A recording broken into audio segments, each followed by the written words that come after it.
ಸಾವಿರಾರು ವರ್ಷಗಳ ಇತಿಹಾಸವಿರುವ ಮಂಗಳೂರಿನ ಹೃದಯ ಭಾಗದ ಪವಿತ್ರ ಆಲಯ ಕೋಡಿಯಲ್ಬೈಲ್ನ ಕುದ್ರೋಳಿ ಶ್ರೀ ಭಗವತಿ ಕ್ಷೇತ್ರ.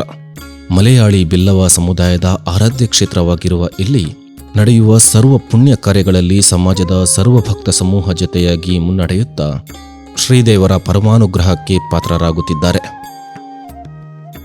ಹಲವು ವರ್ಷಗಳ ಹಿಂದೆ ಶ್ರೀ ಭಗವತಿಯು ಕ್ಷೇತ್ರದ ಪ್ರಸಕ್ತ ಜಾಗದ ಒಡೆಯರಾದ ಶ್ರೀ ಮಂಜಣ್ಣ ನಾಯ್ಕರಿಗೆ ಕನಸಿನಲ್ಲಿ ಗೋಚರಿಸಿ ಈ ಸ್ಥಳವನ್ನು ದಾನವನ್ನೀಯಬೇಕೆಂಬ ಆದೇಶದಂತೆ ಶ್ರೀಯುತರು ಈ ಜಾಗವನ್ನು ದಾನವನ್ನಿತ್ತುದರಿಂದ ಪೂರ್ವಜರು ಇಲ್ಲಿ ಈ ಕ್ಷೇತ್ರವನ್ನು ನಿರ್ಮಿಸಿದರು. ನಮ್ಮ ಈ ಕ್ಷೇತ್ರವು 13 ಗ್ರಾಮ ಸಂಘಗಳು ಮತ್ತು 4 ಪ್ರಧಾನ ತರವಾಡುಗಳನ್ನು ಹೊಂದಿಕೊಂಡು ಆದ ಕ್ಷೇತ್ರ. 4 ತರವಾಡುಗಳಲ್ಲಿ ಕೆಳಗಿನ ಮನೆ 1ನೇ ತರವಾಡು, ಕಡವಿನ ಬಳಿ 2ನೇ ತರವಾಡು, ಜಪ್ಪುಕುರ್ಪಾಡಿ 3ನೇ ತರವಾಡು ಹಾಗೂ ಕದ್ರಿ ಕಣ್ಣಬೆಟ್ಟು 4ನೇ ತರವಾಡು. ಈ 4 ತರವಾಡು ಮತ್ತು 13 ಗ್ರಾಮ ಸಂಘಗಳು ಸೇರಿ ಒಂದು ಒಕ್ಕೂಟದಲ್ಲಿ ಆದಂಥ ಕ್ಷೇತ್ರ. ಈ ಭಗವತ್ ಕ್ಷೇತ್ರದಲ್ಲಿ ಇದೊಂದು ವಿಶೇಷತೆ ಹೇಳಿದರೆ ಇಲ್ಲಿ 14 ಶಕ್ತಿಗಳು ಭಗವ. ಎಲ್ಲ ಕ್ಷೇತ್ರಗಳಲ್ಲಿ ಒಂದೊಂದೇ ಶಕ್ತಿ. ನಾವು ಪಾಡಂಗರದಲ್ಲಿ 5 ಆದರೆ ಅದೇ 5 ಮಾತ್ರ. ಇಲ್ಲಿ ಹಾಗೆಲ್ಲ, ಇಲ್ಲಿ ಚೀರುಂಬ 4, ಪಾಡಂಗರ 5, ಕುಳುವ 5, ಹಾಗೆ 14 ಶಕ್ತಿಗಳು ಒಟ್ಟು ಸುರಿದಂಥ ಕೂಟಕಾಳ. ಇದಕ್ಕೆ ಕೂಟಕಾಳ ಅಂತ ಹೇಳ್ತೇವೆ ನಾವು, ಕೂಟಕಾಳ ಅಂತ ಹೇಳ್ತೇವೆ. ಅಂದರೆ ಎಲ್ಲ 14 ಶಕ್ತಿಗಳು ಸೇರಿ ನಡೆದಂಥ ಒಂದು ಕ್ಷೇತ್ರ ಇದು. ಇದು ಯಾವ ಕ್ಷೇತ್ರ ಎಲ್ಲಿ ಇಲ್ಲ, ಇದೊಂದು ವಿಶೇಷತೆ.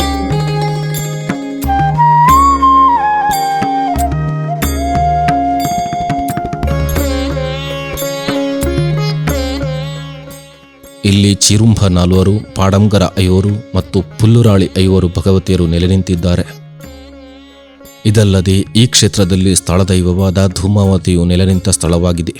ವಿಷ್ಣುಮೂರ್ತಿ ಮತ್ತು ಬ್ರಹ್ಮಶ್ರೀ ನಾರಾಯಣ ಗುರು ಸ್ವಾಮಿಗಳ ಸಾನ್ನಿಧ್ಯವು ಈ ಕ್ಷೇತ್ರದಲ್ಲಿದೆ.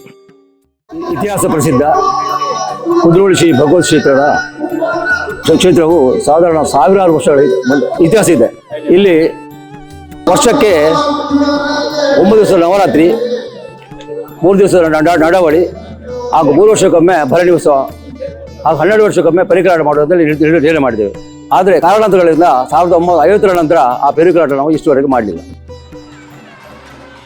ಶ್ರೀ ಕ್ಷೇತ್ರದ ವ್ಯಾಪ್ತಿಯು ಮಲಯಾಳಿ ಬಿಲ್ಲವ ಸಮುದಾಯದ 13 ಗ್ರಾಮ ಸಂಘಟನೆಗಳನ್ನು ಒಳಗೊಂಡಿದೆ. ಶ್ರೀ ಕ್ಷೇತ್ರದಲ್ಲಿ ಏಪ್ರಿಲ್ 9ರಿಂದ 11ರವರೆಗೆ ನಡವಳಿ ಉತ್ಸವವು ವಿವಿಧ ಧಾರ್ಮಿಕ ಸಾಂಪ್ರದಾಯಿಕ ವಿಧಿವಿಧಾನಗಳೊಂದಿಗೆ ವಿಜೃಂಭಣೆಯಿಂದ ಜರುಗಿತು.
ಪೂರ್ವ ಕಾಲದಲ್ಲಿ ಪಾಂಡ್ಯರಾಜನ ಆಸನದಲ್ಲಿ ಅವರಿಗೆ ಕ್ಷಾಮ ಬಂದ ಸಂದರ್ಭದಲ್ಲಿ ಅಲ್ಲಿ ಅವರು ಅಷ್ಟಮಂಗಲ ಪ್ರಶ್ನೆ ಇಟ್ಟು ಅಲ್ಲಿ ಅವರಿಗೆ ಪ್ರಶ್ನೆ ಪ್ರಕಾರ ಅವರಿಗೆ ಬಂದ ಒಂದು ಮಾಹಿತಿ ಪ್ರಕಾರ ಒಂದು ಶಿಲಾನಿಮಿತ್ತವಾದ ಒಂದು ಕಲ್ಲನ್ನು ದೇವಿ ದೇವಸ್ಥಾನಕ್ಕೆ ಕೊಡ್ಬೇಕಂತ ಹೇಳಿದ್ದಾರೆ. ಅದೇ ಪ್ರಕಾರ ಒಂದು ಕೆಂಪು ಬಿಳಿ ಕೇಬಲ ಹೂವು, ಆ ಬಿಳಿ ಕೇಬಲ ಹೂವಿನ ಒಂದು ಧ್ವಜಸ್ತಂಭವನ್ನು ಕದ್ರಿಗೆ ಹಾಗೆ ಅವರು ಅದನ್ನು ಕಳಿಸಿಕೊಟ್ರೆ ಅದರ ಕ್ಷಾಮ ನಿವಾರಣೆ ಆಗ್ತದೆ ಹೇಳಿದ್ದಾರೆ. ಅದೇ ಪ್ರಕಾರ ಅವರು ನೀರಿನಲ್ಲಿ ಅರಬ್ಬಿ ಸಮುದ್ರದಲ್ಲಿ ಎಲೆಯಲ್ಲಿ ಆ ಒಂದು ಸ್ಥಿರ ಧ್ವಜಸ್ತಂಭ ಮತ್ತು ವೀರಸ್ತಂಭವನ್ನು ಕಳಿಸಿಕೊಟ್ಟಿದ್ದಾರೆ.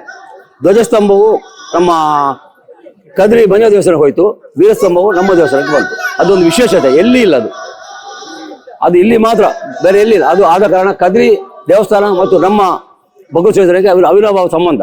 ನಮ್ಮಲ್ಲಿ ಕಲ್ಯಾಣ ಆಗುವಾಗ ನಮ್ಮ ಮಲೆ ಚಾಮುಂಡಿ ಆವೇಶದಲ್ಲಿ ಹೋಗಿ ಕದ್ರಿ ದೇವಸ್ಥಾನದ ಆ ತೆಂಕು ಬಾಗಿಲು ಉಂಟಲ್ಲ ಅಲ್ಲಿ ಓಪನ್ ಆಗಿ ಅಲ್ಲಿ ಈಶ್ವರ ದರ್ಶನ ಆಗ್ತದೆ. ಅದು ಎಲ್ಲಿಲ್ಲ. ಅದು ನಮ್ಮ ಭಗವತ್ ಕ್ಷೇತ್ರ ಮತ್ತು ಕದ್ರಿಗಿರುವುದು ಅವಿನಾಭಾವ ಸಂಬಂಧ. ಅದೇ ಥರ ಆ ಕಲ್ಯಾಣ ನಡೆಯುವಾಗ ಇದು 73 ವರ್ಷ ಆಯಿತು ನಡೆಯಿದೆ. ಇನ್ನು 1 ವರ್ಷ 2 ವರ್ಷಗಳಲ್ಲಿ ನಾವು ಅದೊಂದು ಕಲ್ಯಾಣ ಮಾಡ್ತೇವೆ ಅಂತ ಸದುದ್ದೇಶ ಇಟ್ಟುಕೊಂಡಿದ್ದೇವೆ.